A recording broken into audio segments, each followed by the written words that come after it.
Muddatli to'lovlar qismidagi to'lov turlari bilan bo'yicha ko'rib chiqamiz.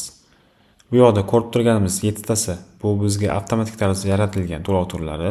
Bu kartadan va Pinify orqali topilgan kartalardan yechish bo'yicha servislar qo'shilgan. Agar bizda avtoto'lovdan keyin boshqa to'lov turlari ham bo'ladigan bo'lsa, buni kiritib qo'yishimiz kerak bo'ladi. Masalan, bizda bo'lishi mumkin mijoz to'lovdan oldin naqd ko'rinishda olib kelib to'lashi mumkin.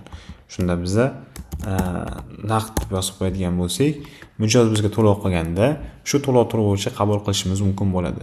Bu bizga nima uchun kerak?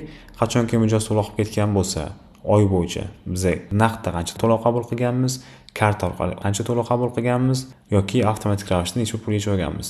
Shuni statistikasini ko'rishimiz uchun kerak bo'ladi. Bu yoqda yana qo'shib qo'yishimiz mumkin bo'ladi. Bu karta orqali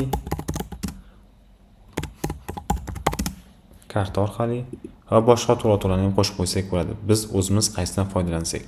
Buni qachon ishlatishimizni to'lovlar qismida ko'rishimiz mumkin bo'ladi.